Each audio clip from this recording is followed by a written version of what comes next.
very, very warm welcome to the Orchard Women's Gathering at Focus. Here we are. Victor, guys, it's really wonderful to welcome you, and particularly, I think, on day 4 of Focus at 8 a.m. in the morning. It's like the faithful few gathering in. Don't know if anyone's managed to get a slurp of coffee or anything this morning. I was quite impressed, sort of getting up slightly earlier than I normally would do, and there were still toilets and showers were full of women sort of getting prepared and getting organised, so very impressive. Anyway, huge welcome. It's a delight to be together this morning. My name's Sarah. I'm a senior pastor at St Paul's Hammersmith, and many of you I'm sure will know about the Orchard, but just a tiny bit of context before we get going. A number of years ago, some wonderful friends of ours here at Focus called Rachel and Amy Hughes felt a real call from God to gather the women, and they had this sense that there was something powerful that happened when women got together. And so they began first at a sort of a gathering at Gas Street in Birmingham to sort of think, well, let's gather and see what God does.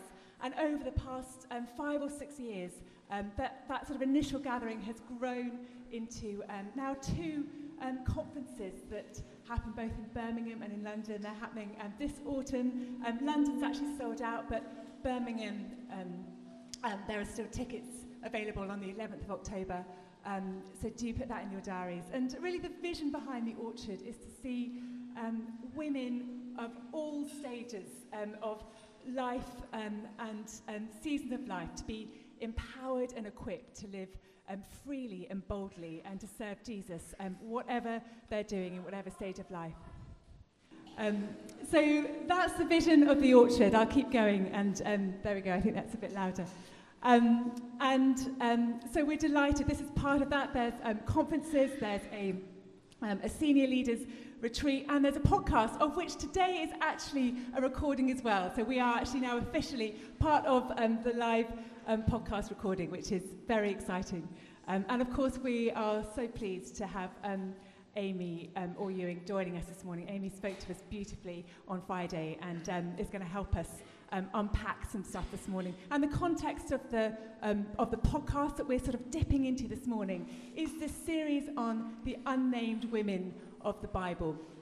And what the podcast has been looking at, so you can catch up on the series, is really looking at some of the sort of lesser known women, often those who have very little profile, sometimes just a throwaway line or comment made about them, often unnamed. But actually, as we begin to sort of dig deeper, these women play extraordinary, sort of significant parts to play in the story of God, and we've got so much to learn from them. And we're so excited to welcome Amy now, who's going to help us unpack this morning. So let's give Amy a round of applause. Amy, thank you so much for joining us. Thank you so much. Oh, well, that's loud. Hi, everyone. Good morning. Amy, we're going to begin really looking at a passage in Luke, at the verses at the beginning of Luke 8, which I'll begin by reading. But we're going to really use that as a bit of a springboard to both look at some of these women, but also just to really explore and to grill you on a few other areas of life and leadership. So it's a bit of a springboard. But shall I start by just reading the passage, and we can go from there. If you've got your Bibles with you,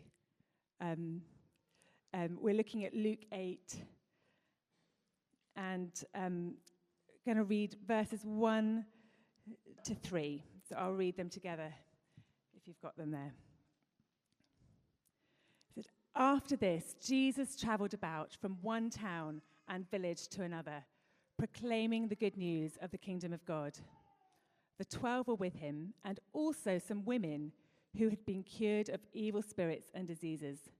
Mary, called Magdalene, from whom 7 demons had come out, Joanna, the wife of Chuza, the manager of Herod's household, Susanna, and many others.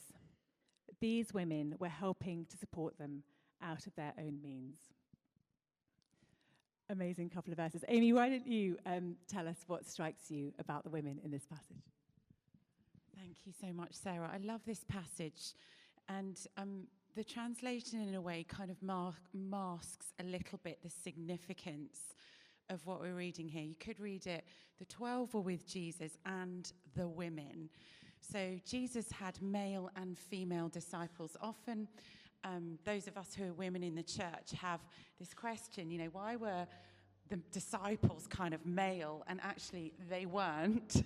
Obviously they were the 12, and they had a particular theological significance, because the 12 male disciples represented the 12 tribes of Israel. So there's a kind of prophetic fulfillment in those 12 individuals. But Jesus very intentionally traveled with male and female disciples. That was absolutely radical in the ancient world, for Jesus to be traveling in a kind of mixed group of people who weren't all married to each other. Now, some of the female disciples here are named. We hear about Mary Magdalene, who had this extraordinary power encounter with Jesus that transformed her life. And she went on to be one of the great preachers of the gospel in the early church. She had an extraordinary preaching ministry. And we hear about Joanna, who was married to somebody who had a significant political career. So, people knew her name, and then somebody called Susanna. But there are other women, these many other women. Now then, this phrase, this kind of throwaway phrase, the women who were helping to support them and who were paying for everything. So to give you a kind of picture of what the rabbinic teaching about women was at the time. So first century Judaism had these male rabbis who had these sayings. And one of the famous rabbis had these sayings that it is shameful for a man to be supported by a woman's means. So Jesus directly challenges the preconceptions that any man who is financially supported by a woman is basically wet and it is carrying kind of utter shame. And Luke's gospel records that the women paid for everything. So I think that's amazing. Luke begins his gospel by saying at the beginning, he was a Gentile. He wasn't a disciple of Jesus himself. He was somebody who came to faith after Jesus' kind of earthly ministry. And so he goes to the eyewitnesses. He goes to meet people who had been with Jesus, and he writes his gospel on the basis of their testimony. So Luke's Gospel chapter 1 says, it seemed appropriate to me, most excellent Theophilus, to write an orderly account of the things that happened, so that you may know the certainty of the things you've been taught. So he goes and meets the eyewitnesses and asks them what happened. Now, we know from the earliest sources that Luke's primary eyewitness that he spoke to was Mary. So out of the four Gospels, Luke centers the perspective of the Christian faith's most significant female witness, Mary, the mother of Jesus. And that's why in his gospel we have the birth narrative. We actually know the details of what it was like for Mary to give birth to Jesus and meet Gabriel and all of that. The other gospels don't have that. But we also have this very significant passage that says women were disciples, and they weren't just periphery. They traveled with the male disciples, and they paid for it all. So without women, we don't have anything. We don't have the Gospel of Luke. We don't have the sort of discipleship enterprise. And, women are totally central to what happens in the New Testament. That's amazing, Amy. I mean, I love it. Just hugely significant and, incredible examples in so many ways. I'd love just to find out from you, have there been women who've inspired you or any particular mentors or role models? Tell us about that. Well, thank you, Sarah. I have to be super honest and say that I grew up in a context where women didn't lead in the church, and women didn't preach, and there were significant women. I think of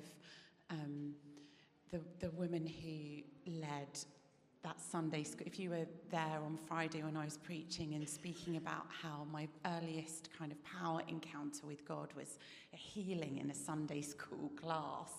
And it was, someone's mum leading the group and just pouring her life into us as children. And we saw a girl in our little Sunday school class in Birmingham. We saw her arm and then actually the skin of her entire body completely healed by Jesus visibly. Other than that, the people that I saw leading in the sphere that I've then gone on to work in, so I work in public Christianity, I'm a theologian, and I kind of write books and I give public lectures about the Christian faith and answer people's questions about the Christian faith, and I've had the opportunity to do that in 40 countries and all sorts of different settings, but I had never seen a woman. And I'm really grateful for male mentors, men like Michael Green, who was a brilliant theologian and anointed man who believed that women can and should play a full part in public leadership in the church. And I remember he sort of hosted Billy Graham in Britain. He's died now. And I remember him, and he sort of took me on missions and gave me opportunities to speak. And I remember when I was about 30, I just had my twins. And so I was in a phase in life when I was really trying to figure out career and motherhood. And so I'd never seen a woman doing anything like what God had called me to do. And I was often in very male spaces. And I was often the first woman to do the kinds of things that, were being asked. I remember at one large event, I was sort of on the platform. It was quite a formal event, a few thousand people. And I was about to go and walk to the lectern and give a message. And the man who'd organised for me to come said, "You are the first woman to speak in over 100 years. This is one of these historic conventions. Don't mess it up." And then I went and walked to the lectern. So he had the gift of encouragement, clearly. So I'm with Michael Green. We'd been hosting him. We'd been doing an event together. And we were actually washing up. We were kind of clearing up after this event together. And I said to him, "Michael, I know that God calls women. I know that the first evangelist in the Gospel of John was a woman, the woman who said of Jesus, 'Come and meet the man who told me everything I ever did.' I know that the first witness to the incarnation, God made flesh, was a woman. I know that the witnesses to the crucifixion were women because all the male disciples deserted Jesus. I know that the public witnesses to the resurrection of Jesus, the empty tomb, were women. So I know that women have a role in public Christianity, but I don't know if I can do it and be a mother. I've never seen it. Can you help me?" And he said to me, so this is a male mentor, he said, "Amy, I think maybe God is calling you so that no women in this country need to ask that question." And I'm not saying that because I'm not saying that because I think, I've got it all together, because I certainly haven't. But it actually took male mentors to help. And so in my life, I feel called to mentor women, yes, but also to hopefully be a model of a woman who also mentors men. And I think that's really important, that we don't just say only women for women and men for men, but that men actually mentor us, and we mentor men as well. But yes, we need female mentors. And, I'm knocking on the door of 50. I'm going to be 50 this year. So I'm a woman in midlife. And 2 years ago, I felt God call me to write a book for women. Because I met so many women who were asking for this need for mentorship. And so I wrote this book. It's called Lead Like the Real You. And it's a book of letters written from me, a woman in midlife. And the idea is, what would it have actually been really helpful to know 20 years ago, 10 years ago, 3 years ago that no one tells you? And some of the particular challenges for us as women trying to step into sometimes quite male spaces. Sorry. Amy, thank you. And I've obviously just talked about your book there. This is my own copy, and there are some copies available at the end, but Lead Like the Real You. I bought this one as soon as hot off the press when it was published last year. And well, particularly it appeals to me because I'm a great optimist when it comes to starting books, and have piles of them on my bedside table, but actually getting to the final page can be more of a challenge. But this book is incredibly suited to my kind of temperament because it's, as Amy said, written as a kind of series of short letters. So it's really easy and accessible to sort of dip in and out of, and covers a huge range of different areas. And actually I've read, and my teenagers have read sort of chapters. There's sort of particular topics that you're very specific about addressing, which are appropriate to so many different ages and life stages. It's amazing. You've spoken really about the power of sort of mentorship, and that what you're really trying to communicate here. What were some of the other things that really mattered to you as you wrote this book? Thank you, Sarah. So I think one of the things that I felt very powerfully when we read the New Testament is women's voices are centered. So we see that in Luke's gospel. We see that in all sorts of different ways. But our voices are actually different from male voices. I mean, we've even just experienced that here, actually, haven't we, with, the PA. Operating with a woman's voice. Embodied voices. Genesis 1:27 says God made human beings in his image, male and female, he created them. The embodied female experience is the explicit image of God in this world. And our voices, physiologically, are different from male voices. And all of us, in whatever roles God calls us into, it may not be that we're called to a kind of ministry of public proclamation, but there's a moment for all of us to actually find and activate our voices in our workplaces, in our careers, in our communities. And I've sort of learned along the way that there are particular challenges that women face in finding our voices. Let me give you a couple of examples.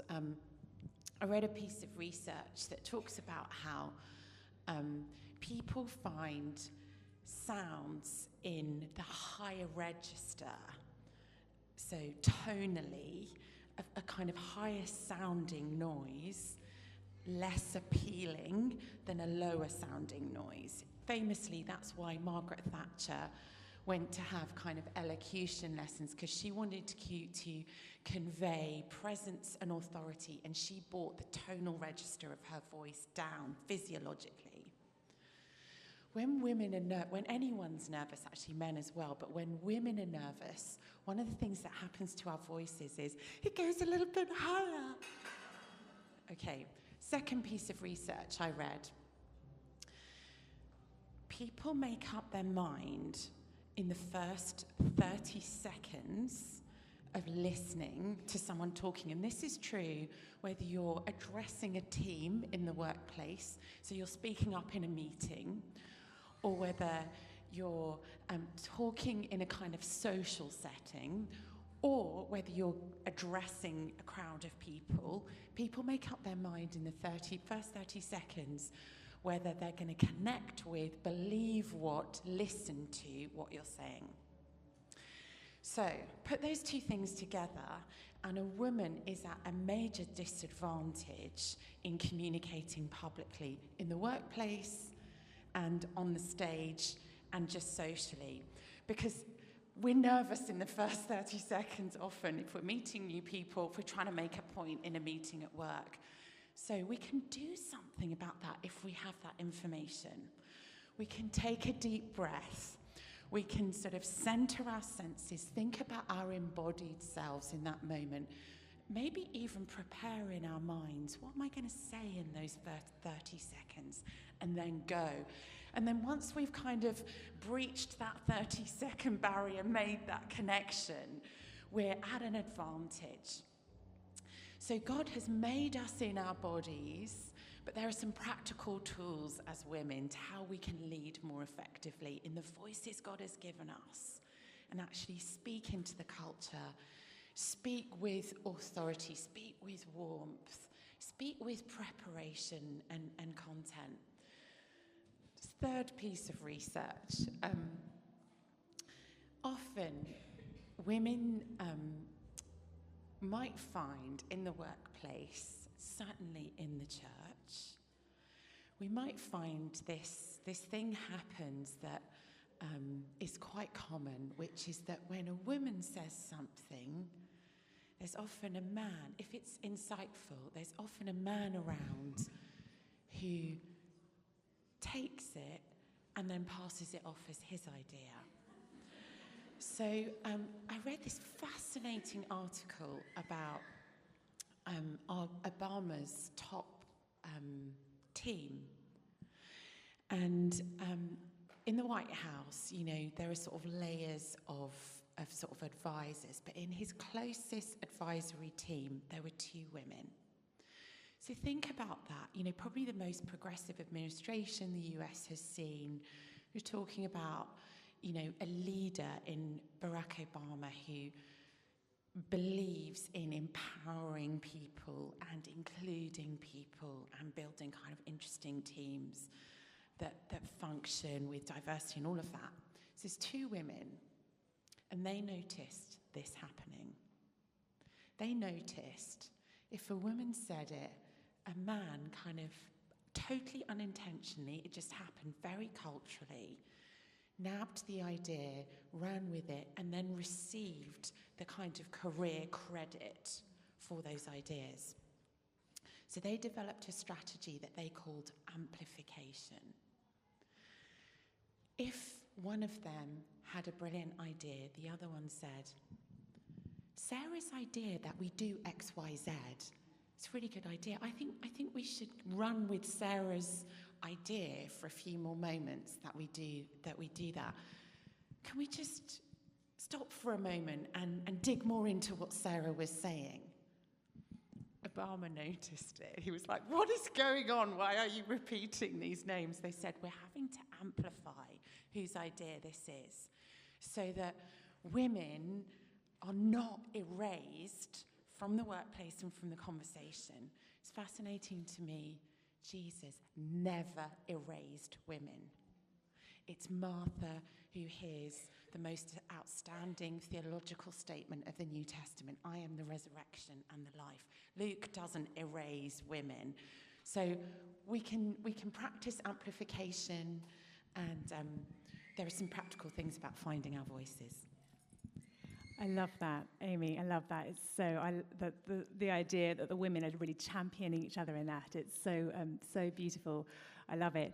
You touched earlier on, the sort of sense of call to both to public theology and to speak into that space, but also a sense of pioneering for other women, and sort of the grit it's taken for you to pursue your calling and what God's called you to do.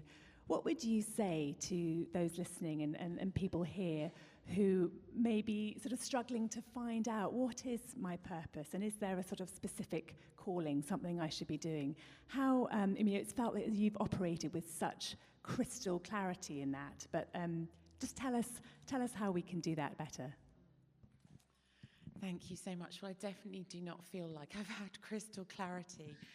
I think one of the images as a woman in midlife that has really helped me, one of the writers I love, who is a brilliant woman, who alongside C.S. Lewis in this country was regarded in her day as the key voice for public Christianity. She's a woman called Dorothy L. Sayers. She was a novelist, a brilliant essay writer, broadcaster on the BBC. And she describes it as, there's imagine a tapestry, and on the back end of the tapestry, the threads look kind of mad and crazy. And you need to, in one sense, walk around from the back to the front of the tapestry. And when you look at the front, you see, oh my word, there was a pattern. There's a sort of coherence to this. And sometimes I think in the Christian faith, in the Christian life, and particularly in spirit-filled circles where we believe God speaks, we know God speaks and he calls, and there's prophecy and, words, and God's got a purpose for our lives. But we can give the impression that what that means is that once we become a Christian, we sort of know everything about what our calling is going to be. God gives us a download, and then we just do it all, and it's really easy, and it's like this path up a mountain with no sort of highways and byways, and we just get there and make it. And calling isn't like that at all. It's much more like the backside of the tapestry, and then we look back and see the hand of the weaver. We see the hand of the one who designed and pulled together the threads into something beautiful and coherent. And I would say that's what my life has been like.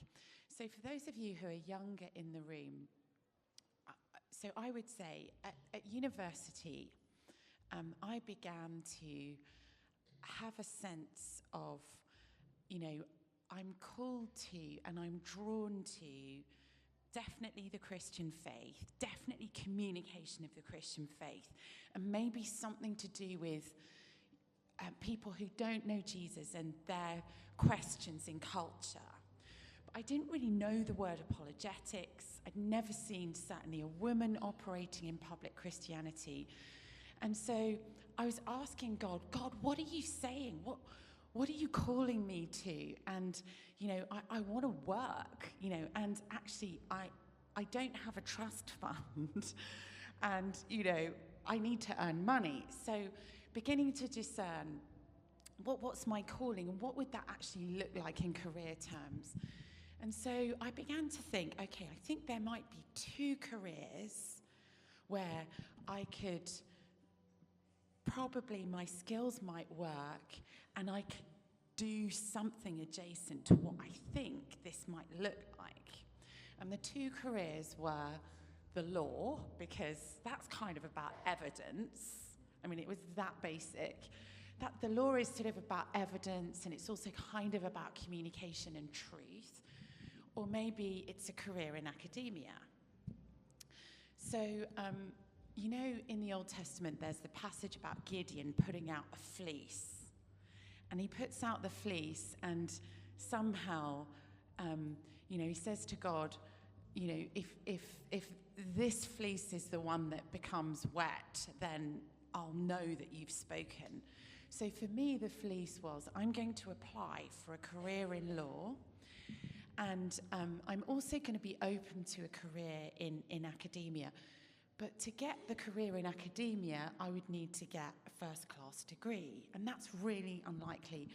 I'm, as I've said, ancient. So this is the 1990s, and in my course, maybe only 5 people got a first-class degree. And the degree I was doing, adult monks also did it, who had no social life. So out of the 5 first-class degrees, 3 of them were literal monks in robes who, went to bed at 7 o'clock in the evening. And so it was really, really unlikely. And honestly, I was not tipped to do that, to get that at all. So that was the fleece. So I went through, the recruitment to work in one of the Magic Circle law firms, and I was offered a training contract. So at the end of my degree, the fleece is it the law or is it academia? Lord, if this happens, this very unusual thing happens, then I'll follow that path. That path was not easy. 4 days before my wedding, I got a call from my tutor, who began with the words, "You're getting married on Saturday, right?" I said, "Yeah." He said, "On Friday, you need to come back to Oxford. Don't worry." Whenever anyone says that to you, you know it's time to panic. He said, "You need to appear before a panel of 14 people, 14 dons, and answer their questions." I said, "What do you mean?" "That sounds like a doctorate. I'm an undergraduate." He said, "No, I've never heard of this happening in my whole career," and he was old. "But you are being summoned for this." And so I had to go and answer questions. The opening question was this: "You don't honestly mean," so 14 professors and me in the exam schools there, the most intimidating experience of my life. And since then, I've had other intimidating experiences. "You don't honestly mean to tell us that after 3 years of studying at this university, you are so naive as to believe the words Jesus said in the Gospels, that he actually said them?" Now, subsequently, a whole piece of research has been done, which is absolutely astonishing. And for those of you who are interested in it, it's been done by a guy called Richard Borkham, who's unequivocally, evidentially verified that we can know and trust, on the basis of statistical and archaeological evidence, the words of Jesus in the Gospels. That research hadn't been done at that point, so I had to answer in a different way. And the interrogation went on, and it was like a sort of baptism of fire into what God had then called me in to do. So my degree was contested. I did end up getting that first. And I'm not telling that story to say, wow, because honestly, it was a work of God, not of me. And it was a total sign that he was calling me into this and then into answering people's questions. Sorry, that's a really long answer.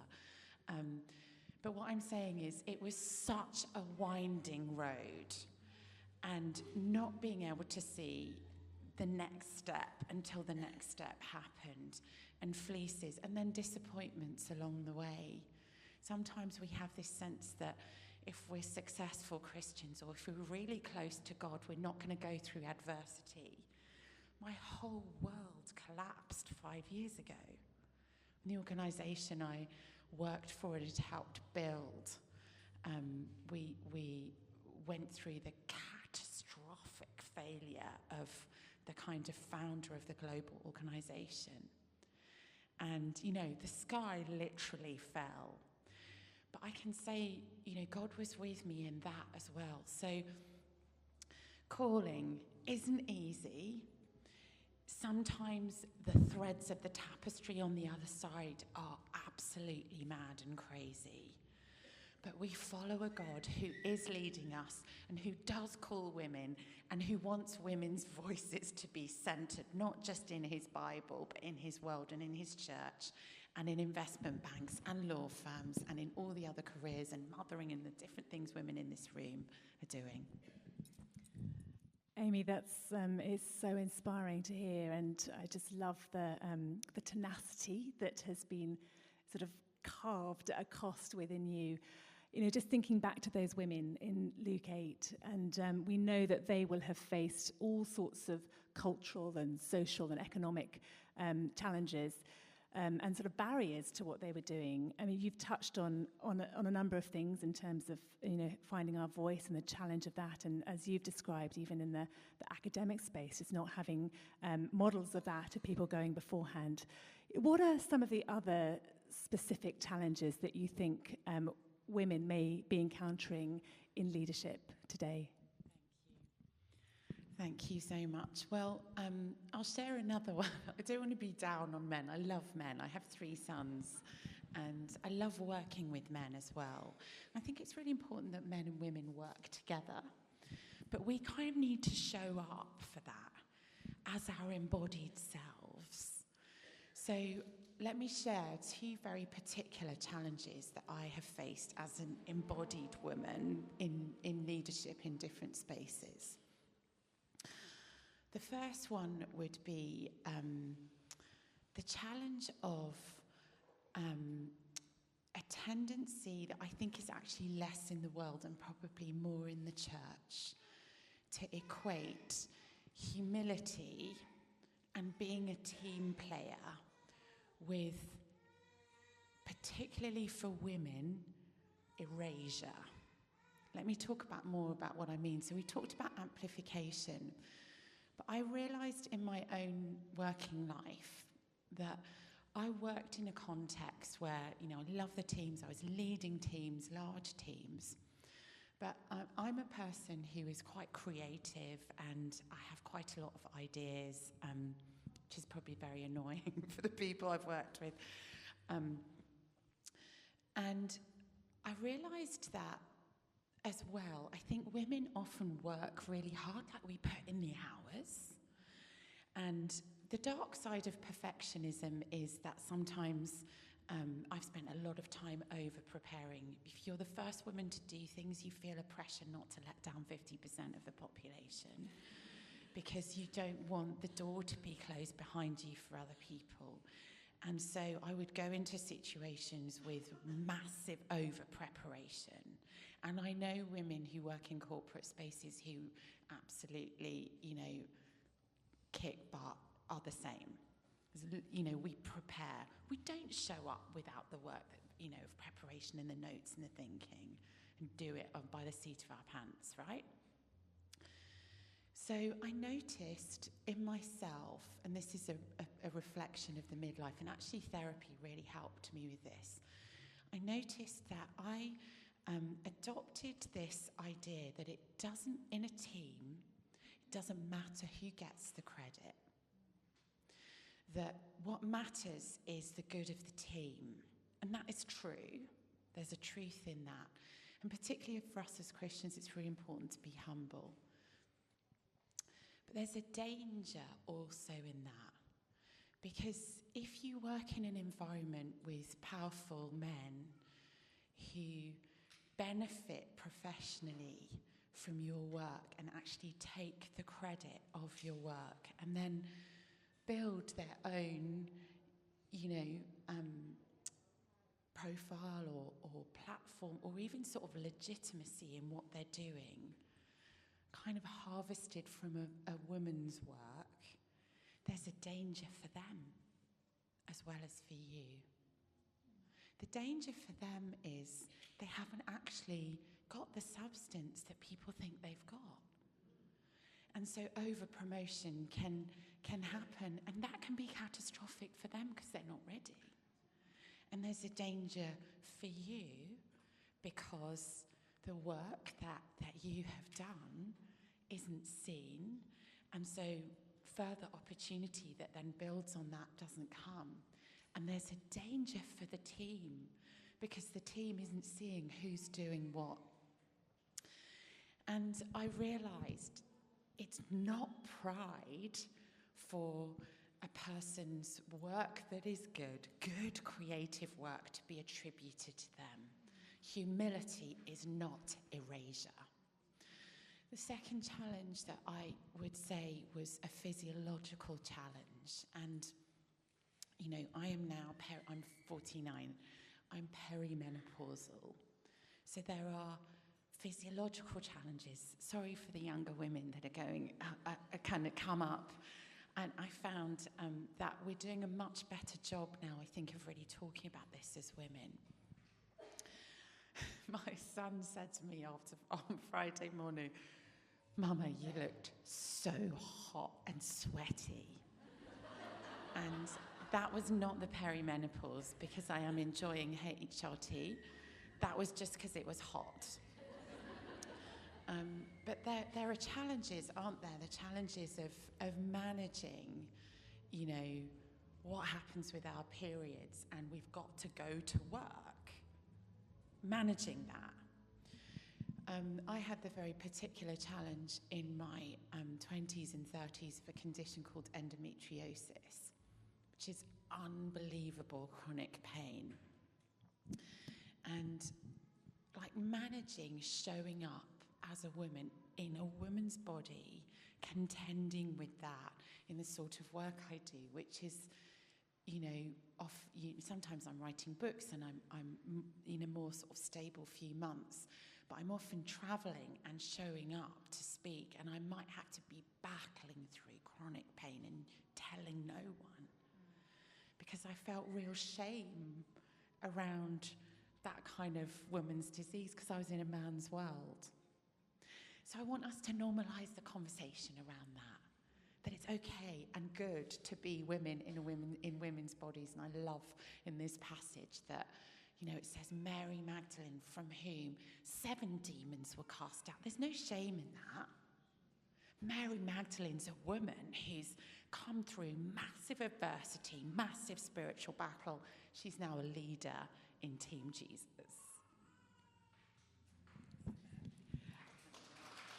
Amy, there is so much more that I want to ask you. I've got at least 3 more questions, and I'm aware of time. So I want to ask about another really important part of life as a female, from my perspective, and that's of friendships. You know, I love, again, in the context of that passage in Luke 8, we get this sort of sense that there's a group of women operating together, that they're there, they're sort of supporting each other, they're in it together.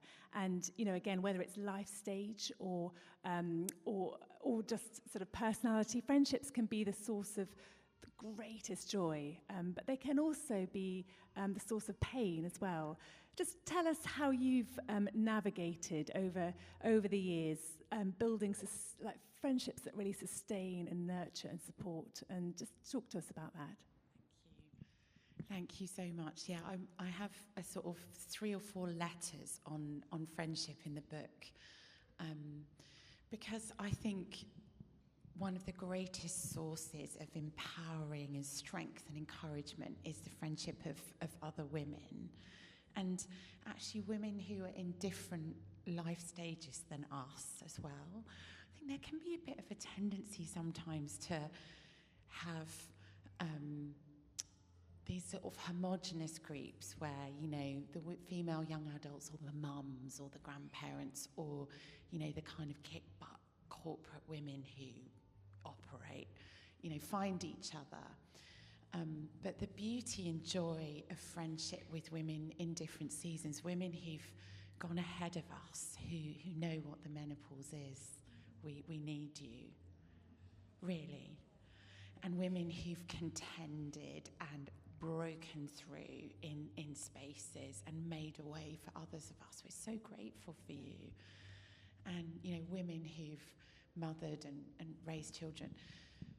So I would say in my life, honestly, as well, though, some of the deepest cuts of pain have been when female friendships have gone wrong, when it's become a bit weird, where there's been either jealousy or rivalry.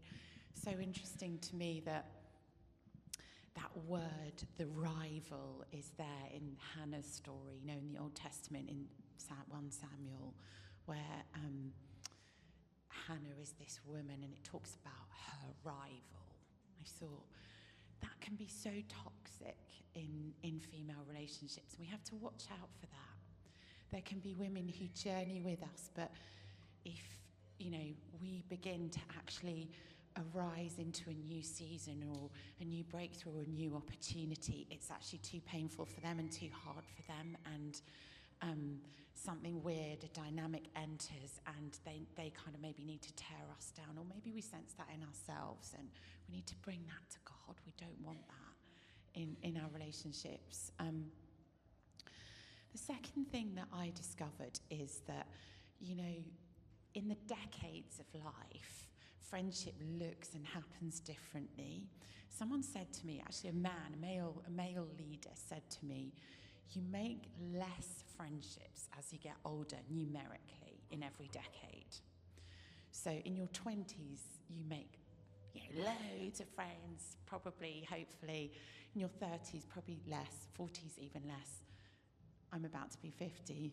Apparently, it's sort of because you've got a lot going on. You haven't got time for hundreds of new friends.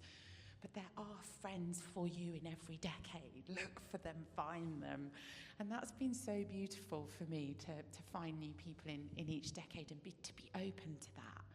And women in different stages. So I'm so grateful for female friendship. But there's also that warning of that pain of betrayal. And, all that pain of just things becoming not quite right, a bit toxic, a bit weird. And I felt no one really talks about that, and I felt like such a failure when that's happened. So I want to encourage women, if you've been through that very particular sharp pain of that happening, you're not alone. And it's okay. And God can heal that as well. Yeah, Amy, thank you. It's beautiful. And, you've touched earlier as well on some of the painful things that have happened over the past 5 years. And obviously friendships can be a huge part and community of supporting us through difficult times. And again, even those women in Luke, they're the same women who in the very darkest moment in history that they are right by Jesus as he hangs on the cross. They're, these faithful women, whilst all the men are hiding, that they're the ones together. They're still there, which is beautiful. You've touched on some of the difficult things that have happened over the past few years. Friendships are key in those moments, but what are some of the other things that in sort of the darkest moments have helped you not just hold on to God, but really to grow in that? Particularly, we're coming to the end of our time, but for anyone who's perhaps walking through a challenging time, what would you say? Yeah, thank you so much. I mean, loads. I have a whole section of letters on sort of what happened to me and what my growth and learnings have been through that. So if I could just say one thing. So I went through, at the same time as all this was happening, I went through a really traumatic experience. And so this is 5 years ago, 2020. And I don't think, so I've been in ministry, my husband's been a vicar, we've walked through very serious kind of pastoral situations. But I don't think until I experienced trauma that I really understood the impact of that on the body as well as the mind. And obviously prayer and support of friends was really helpful, but I also needed therapy. And I don't think everyone needs therapy, but it's become quite a trend, hasn't it, in a way to, particularly in America. I work a lot in America, and absolutely everyone has their therapist on speed dial, but I needed, and by therapy I don't mean prayer ministry or even sort of Christian counselling from the gorgeous couple.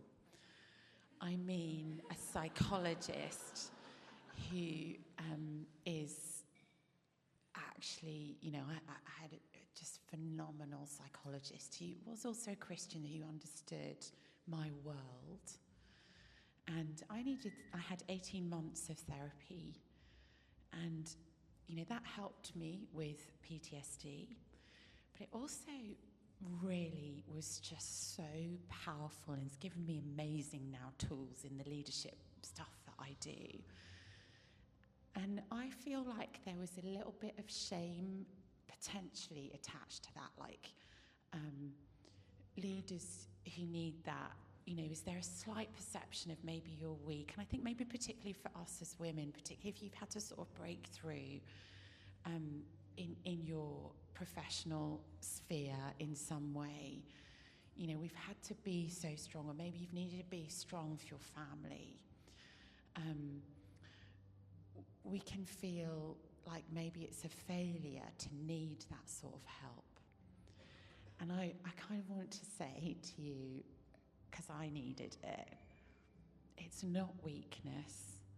And actually, for me, it's ended up being kind of like supercharging the next season. I don't know if any of you have read David Brooks's book, The Second Mountains. This is more talking to you midlifers out there, and there are a few of us in this space.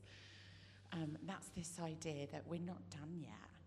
Like, there's a second mountain potentially for all of us. And for me, the experience of therapy has just been so powerful and so helpful in this next season. Amy, thank you. In a minute, I'd love you to pray for us. You've touched on so much, but is there any final thoughts, anything that you feel that you would like to share with those listening online and here?